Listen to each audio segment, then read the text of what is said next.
Hello, and welcome to the Indy Author Podcast. Today, my guest is Jeff Elkins. Hey, Jeff, how are you doing? Hey, Maddie, thanks for having me today. I appreciate it. I am happy to have you back. And just to give our listeners and viewers a little reminder of your many accomplishments, Jeff Elkins is a writer, podcaster, and writing coach. He's the author of 11 novels, including Inside, Outside, and the NRDS Series.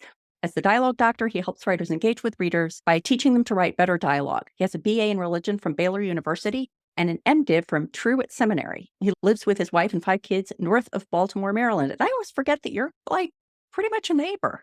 You're Yeah, just we're down really 95. close. Yeah. Here I am. And we're going to And have to get together for coffee sometime. yeah, and it's funny to hear you do my bio because I think you've been on my podcast 3 times, and I think this is my 4th time on the Indy Author podcast, maybe. No, So it is your 5th time. it's my 5th time. And actually, we were man. talking about credits right before this, and it's actually more than 5 because this does not even include the episodes where you have contributed to the Perspectives On episodes, like Perspectives On Writer's Block. I've done at least 2 of those.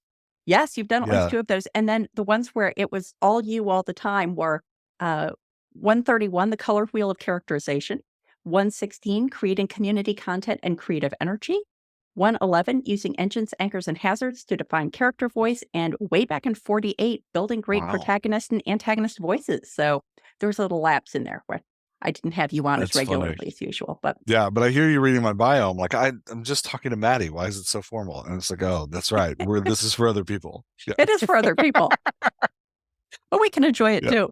Yeah. So I invited you on because I was very intrigued. I had to talk with you about your new book, The Dialogue Doctor Will See You Now, world's best title, How to Write Thanks. Dialogue and Characters Readers Will Love. And I just had to say right off the bat that one thing that I really enjoyed is in the introduction. It says, my goal with this book is to empower you with the philosophy behind and mechanics of writing dialogue so that you can wield it like a master carpenter wields her hammer and build a story that will engage your readers so deeply that they will read all the way to the end of your book and go get the next one. And I love that idea of the craft side of this when you're talking about wielding it like a master carpenter, because that is very much the way I think of writing, not waiting for the muse to show up, but much more like I'm a craftsman. I'm going out to the workshop. Nice. I'm going to create some prose. Yeah, I kind of think of it as both. I think so I'll use this illustration. I played a lot of sports in high school and played on a pretty intense high school football team. They actually just made a Hulu TV show about my football team, which I like to brag about. It's not the team I was on. It's like the team that's more recent. But my high school has been a football powerhouse ever since. And the show's called Algiers America, if anybody wants to go check that out. It follows the team for a year, kind of right after COVID. But And where was that based? Where did you grow up? New Orleans, Louisiana. Okay. But so when it comes to writing, I think of it often as talking about it as a craft and an art. I think of it a lot like playing sports. Like there was, we practiced to get good at football. We practiced constantly, and we practiced big things and small things. We practiced plays.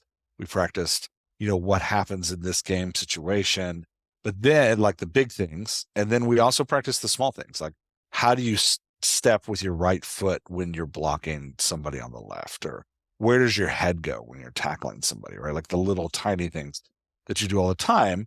And we all learned those things, and we had those abilities ready to go. And then there were moments, especially with the guys that I played with, because I played with, I think of my kind of team that I came along with, I think 5 of us went to the NFL, and a ton of us went to Division I football teams, but not me, but a ton of them did. And it was, there were these moments where you work on these tools, you master these tools. And then there were moments in a game where these brilliant, beautiful athletes would just do something that was art-like, that was just, I remember Pat Surtain was our quarterback. He played for the Miami Dolphins for years. And I remember we were in a playoff game one time, and it was one of those moments that's like in a movie where we're like down by 2 or down by 3, and he's got the ball, the clock's running out, and he's like all the way over on our side of the field. And he made this break down the field. I remember he broke like 5 or 6 tackles and ended up in the end zone to win the game. And I remember sitting on the bench, which is where I spent most games, sitting on the bench watching him being like, I am watching a master. this guy is an artist. This isn't normal human behavior. Like, this is something excelling. I think as authors, the craft relates in the same way. We want those times where we write the scene and we step away from it and we're like, oh my gosh, that was masterful. That was inhuman. That was beautiful. That was art. I just wrote a scene that was art. I think a lot of times what we miss, though, is that we have to do the work to master the everyday tools. We have to spend time thinking about dialogue tags and how they work. We have to spend time thinking about character voices and how they work. We have to spend time thinking about the structure of the words on the page, the utterances, the vocalizations, the segments, all these things that we're writing.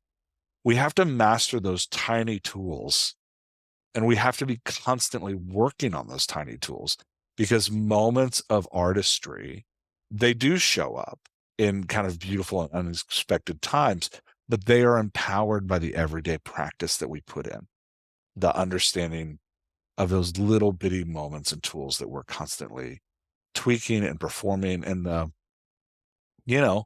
how to put your head on the ball when you're tackling somebody. A seemingly stupid skill, but it in the game, in that moment of mastery, it pays off. So the book is very much, I use that illustration up front about the carpenter understanding her tools in the same kind of way of like, I've seen master carpenters at work. I've seen these amazing things that they build in their shop that you're like, I didn't know somebody could do that with wood, but they've used their tools so much that they're so ingrained in them. So my goal with the book is to help empower your practice with specific tools, recognizing the tools you're using, understanding how those tools work, like advancing your understanding of how those tools work, so that you can have these moments of pure artistry and mastery. Yeah. So I always like to ask people when they're providing a service, or they've written a book or something like that for writers, what they saw that spurred them to write the book. And so I think I'm getting the sense here is the spur for the dialogue doctor will see you now, that people were thinking that kind of very basic practice of the craft was unnecessary. Were they just sitting back waiting for the muse and figuring that they'd make the 99-yard run without Yeah. having to do the hard work? I don't think that's it. I wouldn't say that anybody's coming to writing dialogue like, oh, I don't need to practice this. I don't need to do this. I think it's more unconscious, in that like we just don't talk about it that much. We don't, for some weird reason, like from what I've found, our extent of talking about dialogue is like, hey, make the character voices sound real, make the dialogue sound real, and we can go into what real means, because when we say make it sound real, I found there's a certain meaning behind that. Again, we use words that we don't define. So like, make the dialogue sound real, make the characters sound real. And then there's a lot of advice about how to use dialogue tags on all ends of the spectrum. But I really struggled when I first started coaching writers and writing better dialogue. And I had all of this knowledge I was bringing from other walks of life into fiction writing. I struggled to find books on dialogue that really broke down, like, hey, here's how it breaks down on the page. Here's the difference between dialogue and exposition. Here's what dialogue does to the reader. Here's how to like build a character voice. Like, here are the actual components of a character voice. Let's talk about how character voice relates to your character's personality. Like, all those things. It just seemed to be something that like we expected people to get naturally. And if you didn't get it naturally, kind of tough luck. Like, I know every profession does this. Like, everybody does it. We've got these things that like the masters just do naturally. And we assume, oh, that's something you can't teach. That's a soft skill. And I think for the longest time, writers have thought of dialogue as a soft skill. This is a skill that you can't communicate with others, but it's not true. It's not a soft skill. There's components to it. There's tools you're using. Now, people might naturally have those tools in their toolbox and use them without knowing all the time, but it is something you can learn. So I think that's more, when I came to the book, that's more the problem I'm trying to solve, is that we just don't talk about the tools of dialogue in a way that is helpful for people to learn and to practice and to improve with. And so So, the goal is to get them practicing. yeah. Yeah. Are there a couple of beginner tips, or not necessarily for beginner writers, but when people are first starting to look at dialogue in that way, that you would share that would be the equivalent of, you always hold, just to start right out, you hold the hammer this way. You hold Yeah. the board that you're driving the nail into this way, and then you strike it at this angle, like those very, very basic things. Yeah. What would be the Yeah. equivalent for dialogue? 30 seconds, it would be dialogue, or your characters having exchanges with each other, like a back and forth between characters. So the fastest way to improve your dialogue, exposition or paragraphs of summary, description, or reflection, right? So we've got the two different types of writing, dialogue and exposition. Now that we know those, easiest way to improve your dialogue right away is keep your exchanges going until you come to the end of a topic or a big emotional shift. Then you can have 3 to 4 paragraphs of exposition. Then go back to characters writing exchanges. It's really that simple. Like, that's the structure of dialogue on the page. Characters are exchanging, they're going back and forth, they're having vocalizations and body language, and they're trading back and forth in the conversation. And then they come to the end of a topic, or they come to a moment of emotional reflection, and then you can shift into paragraph writing. But what I find a lot of writers do is they're interrupting their exchanges with exposition with these paragraphs, and it keeps the reader from ever actually engaging in the scene. Does Right. that So include things like he shuffled his feet and looked down, or no, he or shuffled those his kinds feet of? as look down as dialogue, because he's Okay. shuffling his feet and looking down is an exchange, is his participation in the conversation that's going on. It's not a Okay. verbal participation, Yeah. but it's his participation in the conversation that's going on. Right. Like, so, Billy, why didn't you clean your room today? Billy shuffled his feet and looked down. I mean it, Mom said. I told you to clean your room, go clean your room. Billy rolled his eyes. Right? Like, Billy's participation in that conversation is shuffling his feet and rolling his eyes. He doesn't have to vocalize to participate, but that is part of his dialogue, right? Like, because it's the exchange between the characters. So when we talk about like exposition, we're talking about like, Billy shuffled his feet and looked down. I mean it, Mom said, I told you to clean your room. We can't keep doing this. Billy rolled his eyes. Billy hated it when his mother talked to him this way. He couldn't believe that she constantly harped on him. He was almost 19. He should be responsible for cleaning his room. So you can see, like, I've moved into like Yeah. a moment where I've pulled out of the moment, Yeah. and I'm allowing Billy this time of reflection. Where readers mess up, to continue with this same, just off the top of my head, to continue with this same illustration, the way that a lot of times writers mess this up is they're like, Billy, I thought I told you to clean your room. Billy looked down and shuffled his feet. Billy hated it when his mom talked about cleaning his room. It's, he's almost 19. He felt like he should be able to clean his room on his own. He doesn't need his mother constantly reminding him of this. He can blah, blah, blah, blah, blah, blah, blah, blah.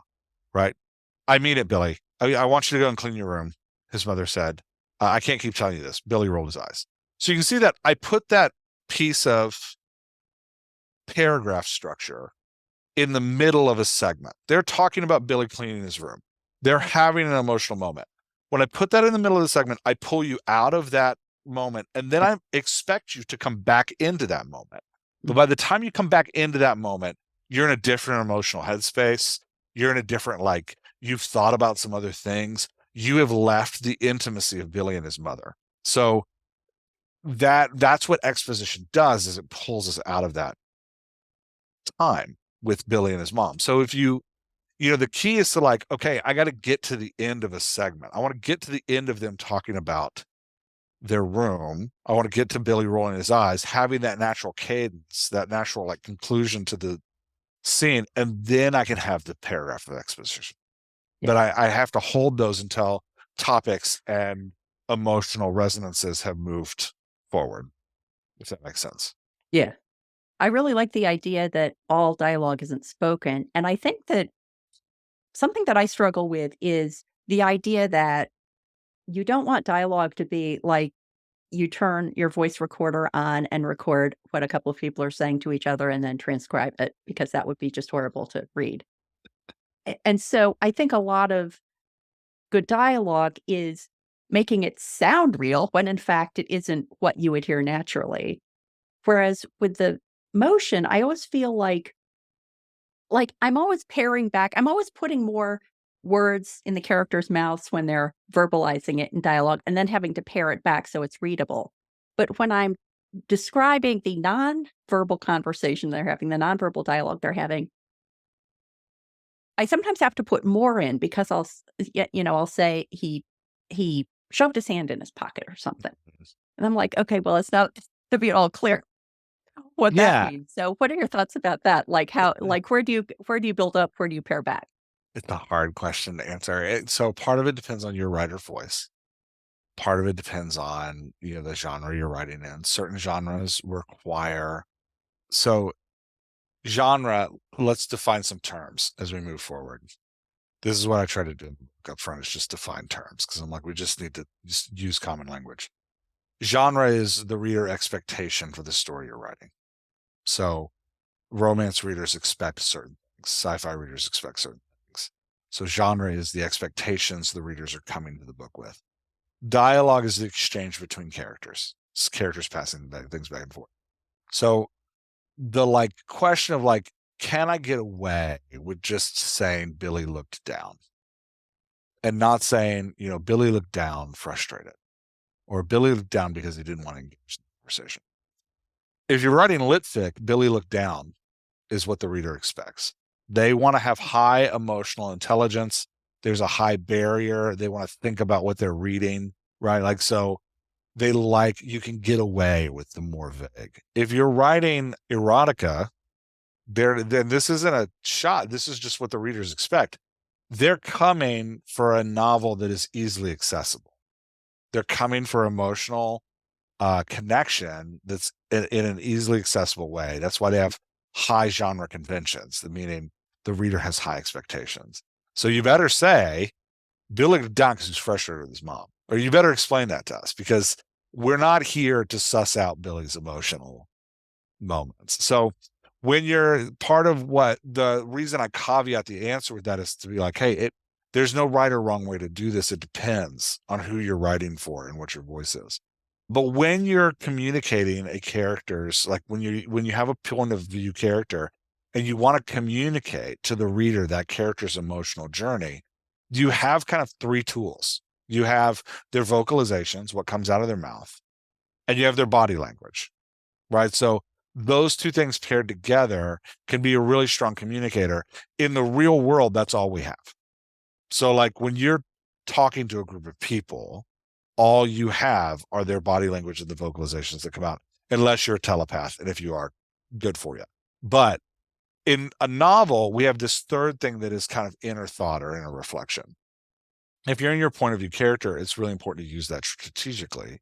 So now you have three things that allow you to communicate this character's emotional moment. And what I tell writers is hey, when you're trying to communicate an emotion, use two of the three. So the third tool that there's that inner thought. So you could also be like, Mom, Billy complained. He couldn't believe that she was bringing this up to him right now.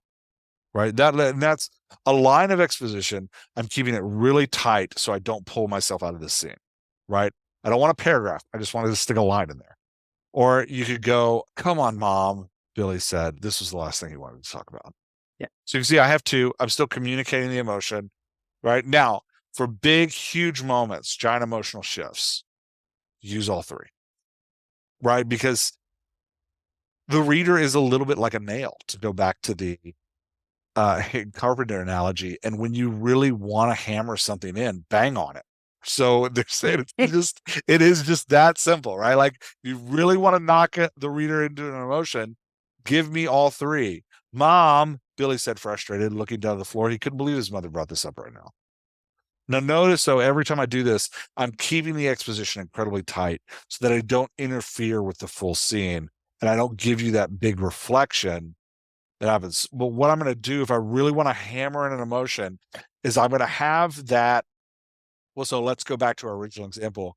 We can just build the whole emotion in. People are like, why are we talking about this weird example? We came up with it on the fly. It's really funny. But So so like, actually, let me ask a question because I think that yeah, it will yeah, feed into what you're about to say. And that is that I think that a trap that writers can fall into is that they're hearing the voices in their head and they're saying, Billy, go clean your room. Sure, Mom, I'd be happy to do that, Billy said. Sure, Mom, I'd be happy to do that, Billy said. Like yeah, they're providing the emotional in the connotation vocalization. with the Yeah, way they're hearing it in their head, and then yeah, they forget that the person who's reading it on a page, unless they're listening to an audiobook and unless you and your audio narrator are in sync on what Billy's opinion is about cleaning his room, that they need more prompting than that. yeah. And Or through unless things the like the yeah, physical manifestation of or unless the character voice is very clear, right? If Billy has a character voice that's never agreeable and always sarcastic, when Billy goes, "Sure, Mom, I'd love to do that," the reader's going to read that as like, "So sure, Mom, I'd love to do that." Right? The reader knows because they know Billy's voice that Billy would never say that. So Mhm, they'd read it in that way. Character voice is another one of those tools we have to kind of shape the reader's imagination. mhm, And that's what we're talking about. Like to take the bigger pictures, we've got all these tools. And the goal is to take what's in our imagination and put it in the reader's imagination. That's the goal. And the vehicle to do that are the words on the page. So the question is like, how do we use these tools most effectively to get what's our own imagination and the reader's imagination? And you're right. A lot of times the writer will assume like, hey, I've won. I've successfully put this in the reader's imagination. And it's hard to know when you're successful and when you're not, right? All I can do is tell you like, hey, practice as much as you can with the tools. And you're going to have moments of beautiful artistry where you're like, I nailed putting this amazing emotional moment, whether it's a love scene or a scene of deep drama or an action scene. I nailed getting this amazing emotional moment into the reader's imagination. There are other times where you're like, I nailed it. And then an editor's going to read it and be like, I don't know what's happening here. Like, "Oh, I didn't nail it." But part of that is just, working on the craft and coming to understand the craft over time. There's no, even if you have there's no formula. There's no way to be like, hey, here's how you use these tools exactly to get this thing done. Now, there's cheats, right? Like I can tell you, keep your exposition in moments of transition. Keep your exposition to moments of topical or emotional transition. That'll keep your scenes clean, right? At least. Will that promise that the reader imagines the same thing you imagine? No, it gets you a little bit closer, but it's not a guarantee, right? Like, and that's part of why writing is art and not chemistry. I wish I yeah, could predict like, hey, if you put hydrogen and chloride together, you're going to get hydrogen chloride. Like I wish I could tell you, but yeah. it's not chemistry.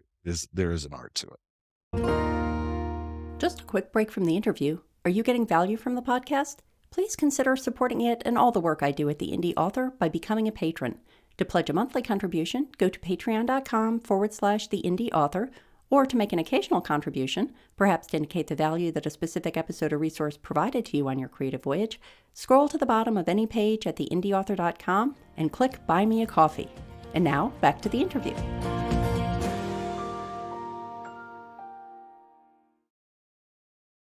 Well, there are even variables like if you're writing in a series and you know that 90% of your readers, are reading book 12, have also read books 1 through 11, and the first sentence is, "Sure, Mom, I'd be happy to do that," said Billy. And we know from books 1 through 11 that Billy is a snarky bastard, then that might be okay, but you gotta know that there are gonna be some number of people who are coming to book 12 fresh, and they have no idea who Billy is, and so if they suddenly Yeah. discover 10 pages later that Billy's a snarky bastard, then they're gonna have to go back and, like, reread all the pages to say, "Oh, I understand. He wasn't really being honest when he He said was that he'd be happy realized. to clean his room." Yeah, I agree. There's no way. Here's what's hard is we as writers have way more control over what the reader imagines than any other artist. Right. Like maybe not a painter, or a sketch artist, they also have a lot of control over what their consumer imagines, because it is them to the canvas to the consumer. For us, it's us to the words to the consumer. But other art forms take more people, right? Like, so a narrated audiobook is us to the narrator to the consumer. A video version of our work is us to the screenwriter, or if we are the screenwriter, it's the screenwriter to the director, to the actors, to the editors, to the consumer, right? Like if it's a theater play, it's the screenplay writer or the playwright to the director, to actors, to the theater goers. So there is something nice in what we do in that we have this very direct conduit to the reader, but there's also a burden on us that, like, it's all on us. Yeah. So there is that, like, and you can't really control how the reader is going to absorb things.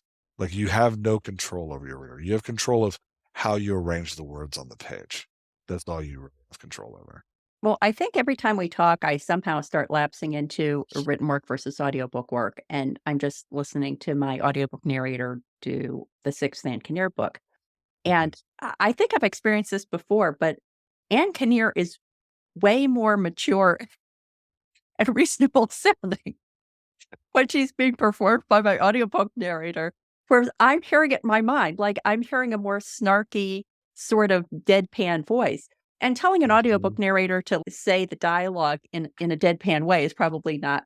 I mean, I'm trying not to interfere with her artistic interpretation anyway. But if someone finished that book, if they finished reading it, I think they'd have a really different perspective of Anne. The other thing I noticed is that the Joe Booth, the police detective that Anne sometimes works with, sounds much younger.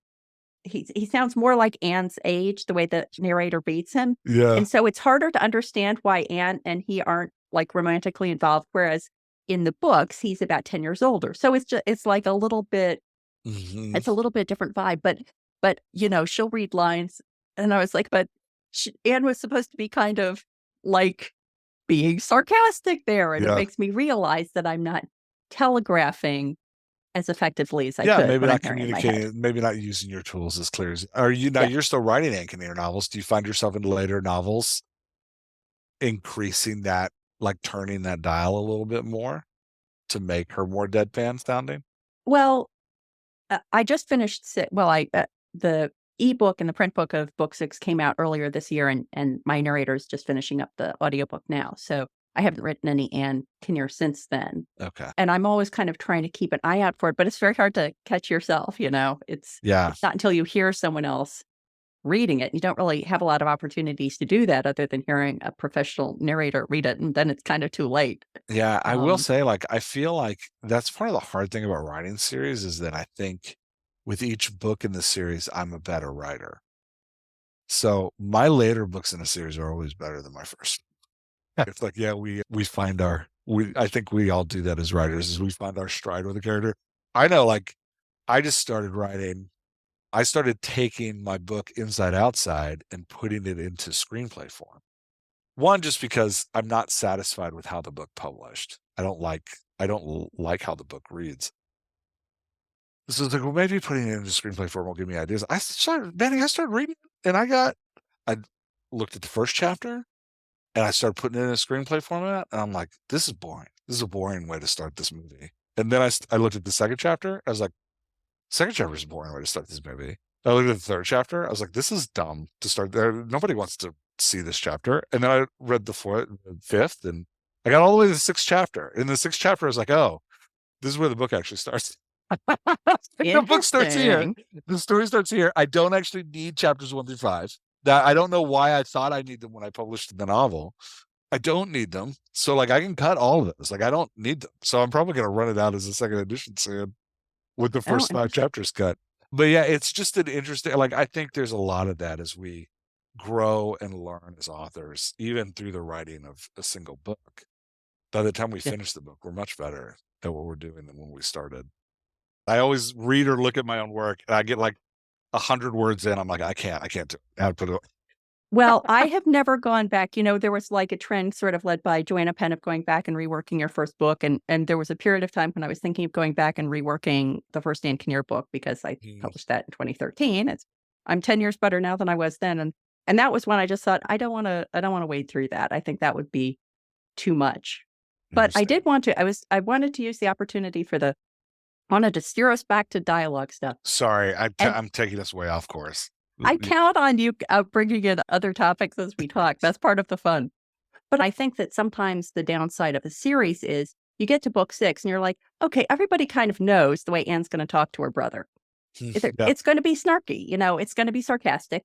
And it's easy to back off and say, oh, well, now people know these characters. I don't have to be as explicit, but you really do. Like you don't want to slap people across the face with it. If it's that balance of you don't want to be too obvious, but on the other hand, you don't want to assume too much commonality in your understanding of the situation with the reader. Yeah, those repeated type scenes are tough. Yeah. And I do talk about this a little bit in the book. I talk about the use of how you can use repeated scenes as a tool, but repeated scenes are fantastic for showing character growth. It's like, well, so I mentioned The Office with Jim and Dwight. One of the great interactions in that writing is we constantly see Jim pranking Dwight through the whole series. Through multiple seasons, the Jim is there. Those pranks become increasingly heartfelt until in the end, there's more a mutual respect between them than annoyance. And part of the way the writer shows that happening is by changing the tone of those pranks as they move on. And so the pranks become Jim A does them less, and when he does them, especially toward the end, the pranks become more like two loving brothers than a dude that's weird and you're annoyed with. So I say that to say, like, it's an example of how you can use those kind of repeated scenes in a series to show growth between two characters over time. But it's tough because part of the reason your readers are coming back to the series is because they like these moments, right? They like seeing Anne and her brother kind of go at each other a little. It's part of what they like. So there is an artistry balance, and like, how do I reuse these scenes over and over again to show Anne's growth as a character from book 1 to book 6? How are they still being snarky, but maybe the tone of it has changed a little bit, or maybe the way they're snarky with each other, or maybe after the snarkiness, they're acknowledging something that's like showing growth, right? Like it's a great tool when we can master it well. I think the tool of repeated scenes is a lot easier to use in a single novel than across a series. So, we think about like repeated one-off characters, like characters that just show up for a moment in a book and then don't come back until the end of the book. Like I'm thinking about in Friedrich Bachmann's A Man Called Ove. He starts and ends the book with Ove going to the Apple store to try and get an iPad fixed.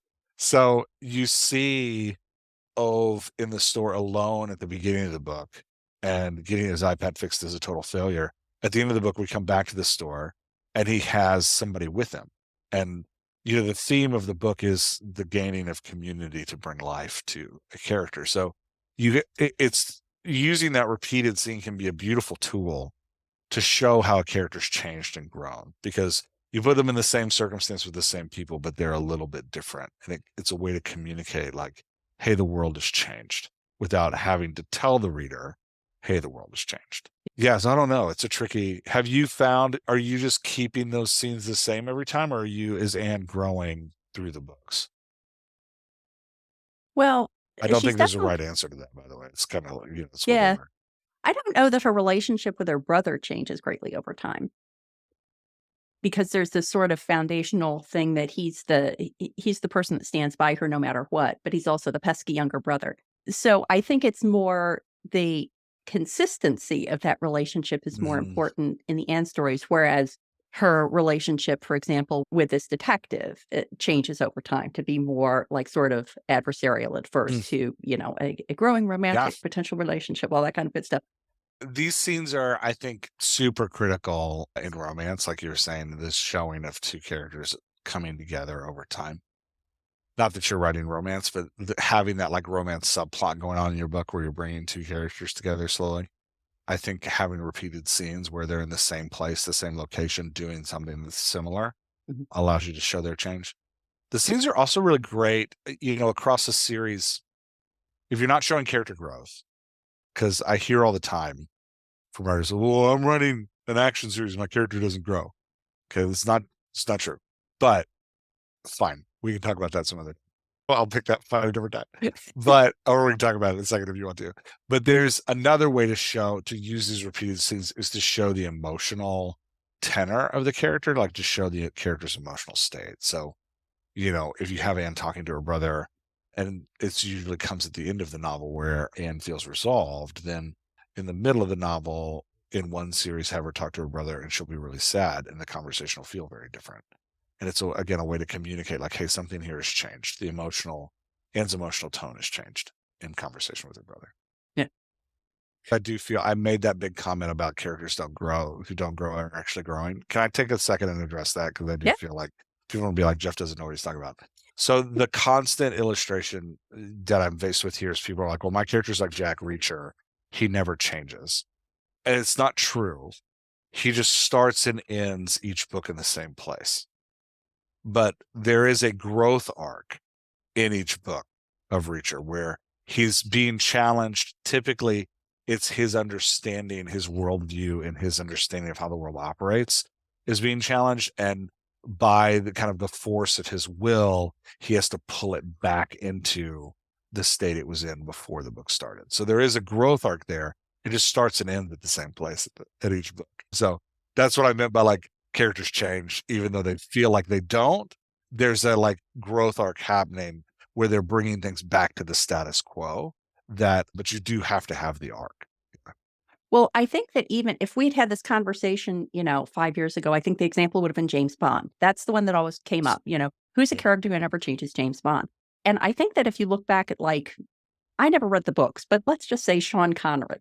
I do believe that Sean Connery never changed and probably didn't even have an arc within the episodes because it was a different era and there was different expectations. But I think with each succeeding James Bond movie, James Bond becomes a more interesting and well-developed and nuanced character. And you actually do have an arc with James Bond where you might not have 50 years ago. Even the Connery movies, though, because I've watched a ton of those and I love them. Even in those Connery movies, he does have an arc in each movie, but it is an arc to return things back to the status quo. It is something has happened. The inciting incident upsets the status quo in a way that forces Bond to engage. And if he doesn't succeed, if he doesn't learn something, if he doesn't find a way to view the world a little bit differently, he can't return it to the status quo.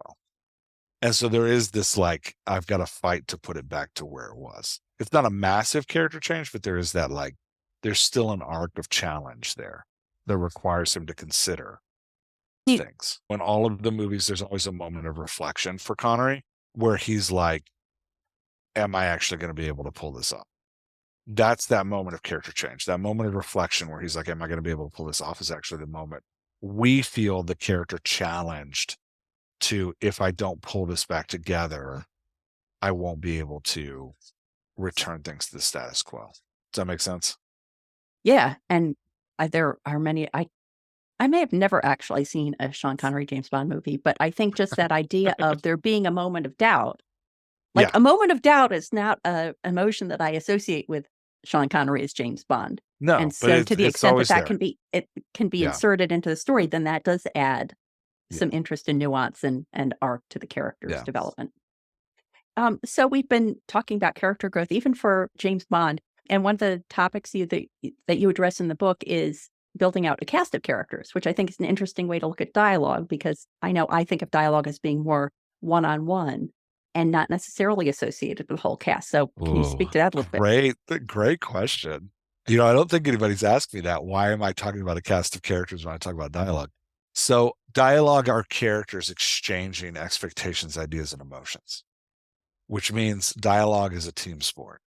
There's always more than one person involved in dialogue. And so what characters you put into the dialogue empower your character growth and your plot. So let me say that again in a different way because I don't want people to pass over it. You can make plotting and character growth easier by being strategic with the characters you're putting into scenes.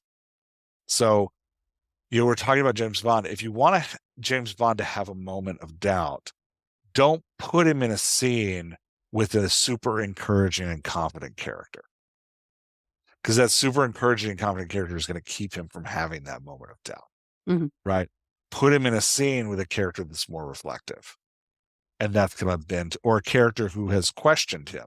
And that's going to lead him to a moment of doubt, right? Like, so being strategic about the characters we put in scenes can create a great kind of palette of colors for us to paint with, to draw that character arc or that character journey that we want the reader to imagine.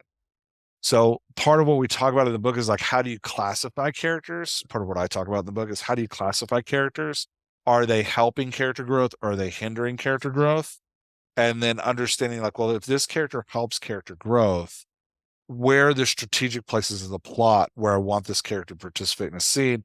Because my protagonist character talking to this character that encourages character growth will bring about positive movement in the character growth. So anytime I want positive movement in the character growth, I know I need to have that character, right? Like if we want Frodo to feel like he's going to succeed in taking the ring, put him with Sam.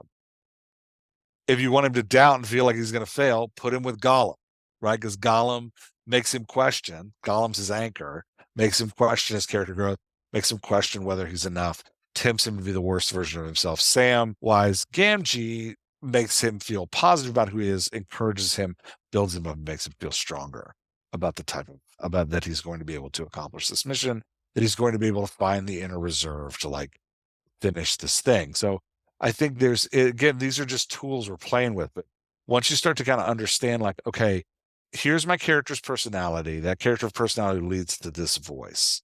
This voice is illustrating X flaw, right?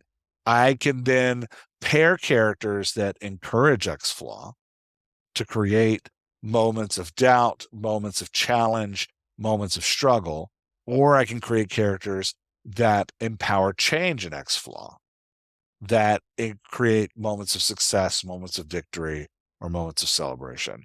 And then once you know those, you can start kind of pulling characters into scenes as you want to create that emotional line for your reader. Like as you want to create the emotional roller coaster you're going on, you're like, okay, I want to dip here. I better get my POV character around a bunch of characters that create doubt and struggle, right? Oh, I want to create a upswing here where the reader feels great. I better get my character around a bunch of characters that are encouraging and empowering, right? Like, so who we pair our characters with, how we develop that cast helps empower that character growth and plot that we're trying to build and put in the reader's mind. You're going to get extra credit if you figure out a way to illustrate that concept using the quarterback in your high school football team making the. Don't tempt me. Don't tell me. We'll be here for another half hour as I try to figure out that illustration. Well, you were just saying about like the celebration and the victory and what role do all the other characters play in enabling the point of view character to achieve what they want to achieve? And I was like, oh man, like your next book could be how writing dialogue is like fielding a football team. It's like it is a little you have bit, like the little X's and zeros and like little lines going around it because it is like the other characters are kind of clearing the way. Are you liking this? Clearing the way for your point of view character to get where they need to be. Yeah, and I did steal this from Kurt Vonnegut. He's got a great talk where he draws, and you and I have talked about this before, where he draws a graph of like intensity to low intensity on the y-axis or the x-axis, on the vertical axis, and then on the horizontal axis is time. And I do this with authors all the time. I'm like, how do you want the reader to feel right now? In this scene, is this an upswing or a downswing? What's the movement of this scene for the reader? And a lot of times I'll be working with authors and they'll be like, well, this is a downswing. It needs to be a moment of questioning. I'm like, well, then you can't put Frodo with Sam. You've got Frodo and Sam in a scene, and you're like, it's not working. It doesn't feel like the character is questioning themselves. I'm like, yeah, you've got this super encouraging character with them. They're not going to question themselves. Lock Sam up, throw him in a tower, put him in chains, and now we can have our questioning scene, right? Like, it's that kind of like understanding what your characters do to each other in order to like craft the story you want to craft. Or other times they'll be like, oh, I really want this to feel like a positive scene, but it's such a downer. I'm like, well, yeah, you've put your sunshiny, happy character, and you've got this like one-off cab driver with them who is just super Debbie Downer. And so your empathetic character will naturally bend toward helping that downer cab driver. And you're writing the scene and you're like, why isn't this working? Why does this feel so sad? It's like, well, you're using the wrong tools, right? Like you've got the wrong character voices in place. Let's put the character voices you need to empower the scene you want to create in the reader's imagination. And those are kind of silly examples that, a lot of times it's more nuanced than that. It's like, oh, I'm writing a romance and I've got a love triangle, and I'm finding that, as I write it, the scenes with the wrong character are the ones that are working.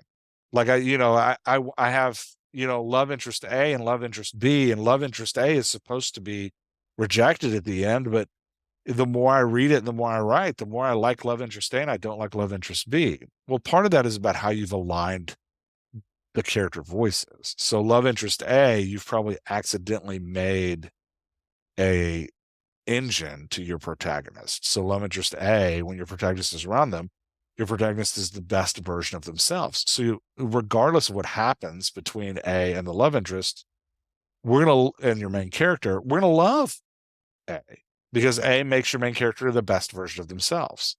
Whereas, again, this is part of understanding your tools and understanding how your cast works as a tool. Like, we're looking at how our characters are tools to empower the story we're telling. And understanding your tools gives you the ability to use them in a more masterful way when you're building scenes.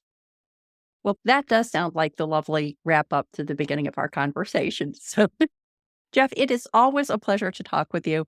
Please let everyone know where they can go to find out all about you and the Dialogue Doctor will see you and all Dialogue Doctor activities online. Yeah, so Dialogue Doctor will see you now is anywhere you can buy ebooks. You can get it there. And I am at dialoguedoctor.com. You can come and see me there. There's actually a little thing where you can chat with me at dialoguedoctor.com, and I'm pretty quick to answer that. So if you have any questions, they're like urgent and burning, you can hit me up on that chat, and I answer it pretty quick. So dialoguedoctor.com. I am fully accessible there. Excellent. Thank you so much.